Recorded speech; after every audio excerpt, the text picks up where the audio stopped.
Hello, and today we're going to look at types of government. Yay!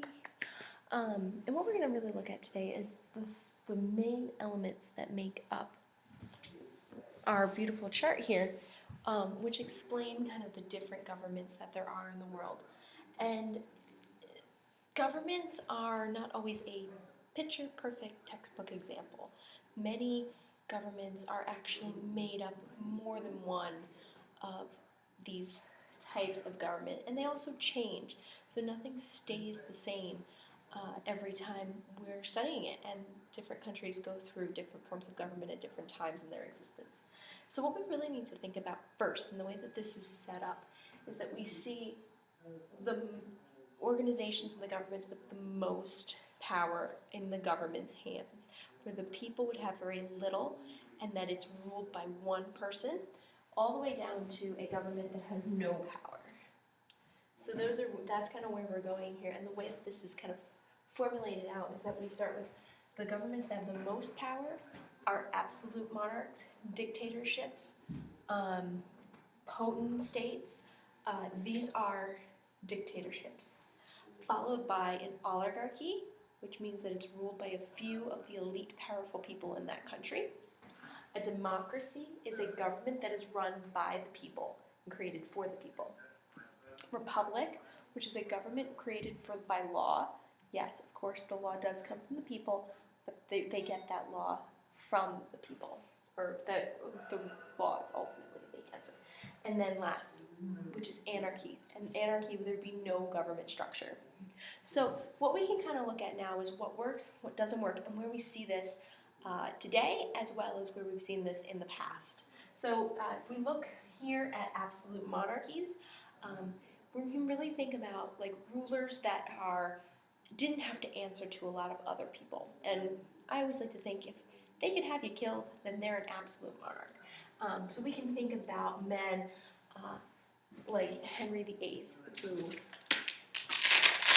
was killing his family, wives, best friends. When they didn't agree with him, everyone had to answer to him. He created his own religion. So Henry VIII, to me, is a perfect example of an absolute monarch, which leads us to our absolute monarchy, our dictatorship. Some people would say that these don't exist because they do always end up answering to somebody. I would disagree with that. I believe that countries myself do end up in a absolute monarchy or a dictatorship, or they can. The next one on our list is an oligarchy. This is a government run by a few people, the elite, strong, powerful people in that country or in that area. One of my favorite examples of this is the Jedi Council, because there are tons of Jedis. In this case, I'm not actually talking about a government, but they're a strong group of the Jedis, and there's thousands of Jedis in the Star Wars world. Of course, this is not based on truth here, but the Jedi Council is made up of the very best of the elite of that group. In more of our world that we see today, this could fall under the Soviet Union falls under an oligarchy. Most of the governments that we see, here's some of the Soviet Union stuff, fall under that oligarchy. Next, we have our democracy, which means that the people are ruling. We see this on like smaller scales as being successful there. This is mean that the people are going to have a direct rule. We do see this inside of like local governments. If they're going to have a town hall meeting and everyone gets to come in and they all get to vote, they all have their say.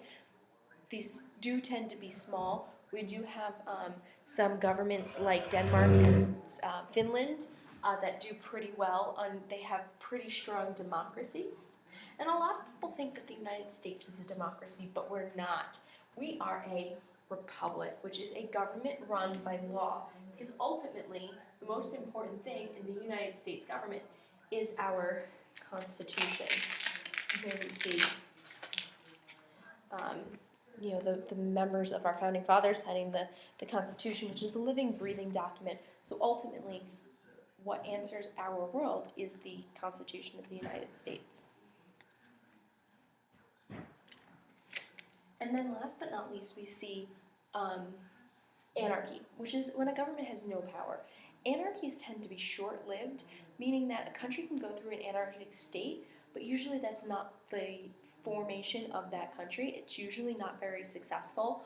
One of my favorite examples of this is one of my students came up with, which is Lord Voldemort from Harry Potter, and they said that in the last books of Harry Potter, before Voldemort came to power, he was really trying to overthrow Harry Potter's world, and he was kind of creating a state of anarchy.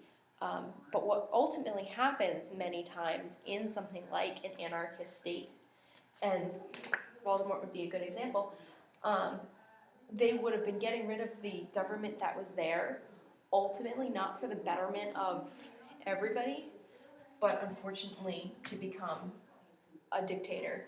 And my students have shown and explained that Voldemort was in anarchy when he died, but ultimately he was looking to go to a democracy. And you can see that a lot with someone like Fidel Castro, who was revolutionary and did bring Cuba to a state of anarchy and toppling the government, but ultimately he became a dictatorship, arguably an oligarchy.